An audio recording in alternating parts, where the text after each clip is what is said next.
Um, I met John in 1993. We were both members of the Chamber Singers. I was living in Bailey's Harbor with my 4 children.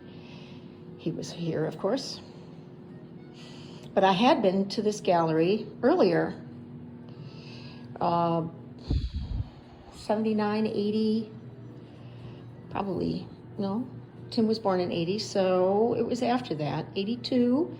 My mom and I came here to buy pottery for my brother and his fiance as a wedding shower gift.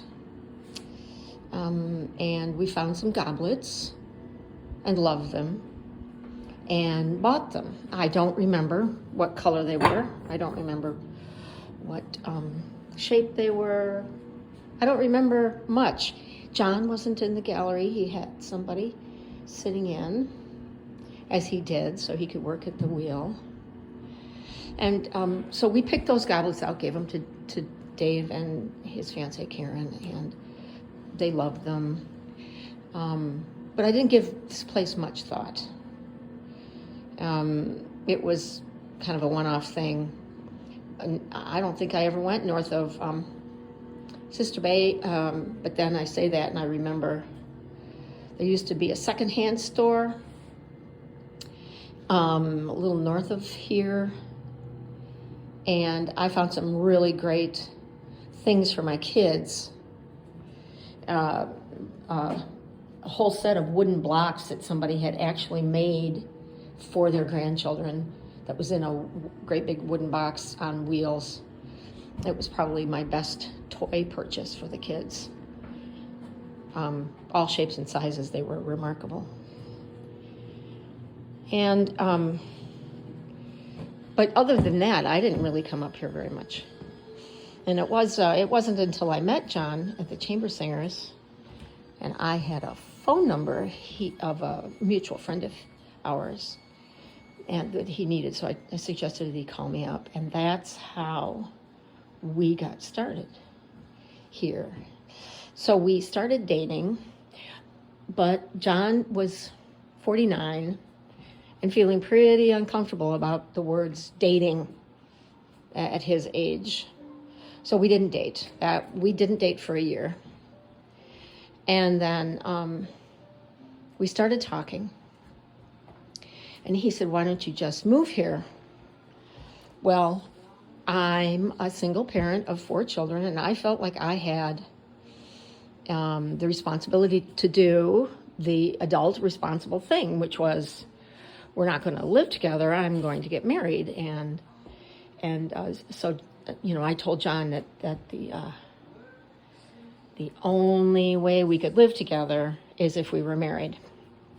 And my kids didn't care one way or the other. They were very funny. So we decided, after about a year of not dating, that we would get married.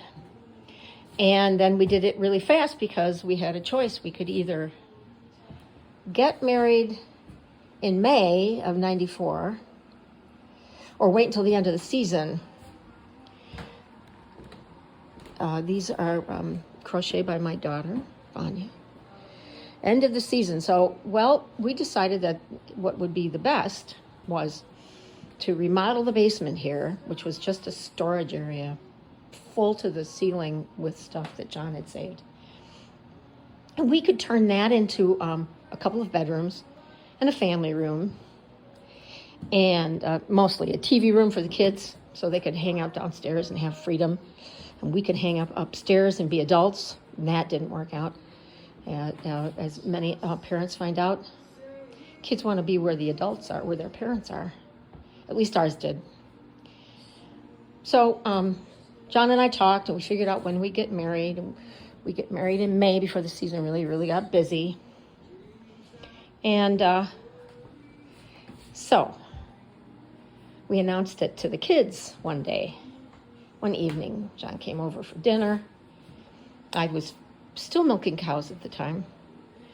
And we told him we were getting married. And my son, Tim, said to John, So did you ask Mom, or did she tell you you were going to get married? And everybody laughed, ha, ha, ha. But I had. I told John, we either get married or we don't live together. Turns out nobody gives a hoot about whether or not we were living together without the benefit of matrimony. I think the only person who cared about was my grandmother. My kids thought it was cool that we were going to live together, and I told them, no, we're going to get married. Then they had to readjust themselves. And were they happy that we moved here from Bailey's Harbor? Not necessarily. But they had to give up a lot of freedom on the farm. But, they get benefits too. Anyway, that's how we got married in May 1994. So all of the fun stuff that John did, getting this place built into a home, was practically done. And then we went through the remodeling of the basement.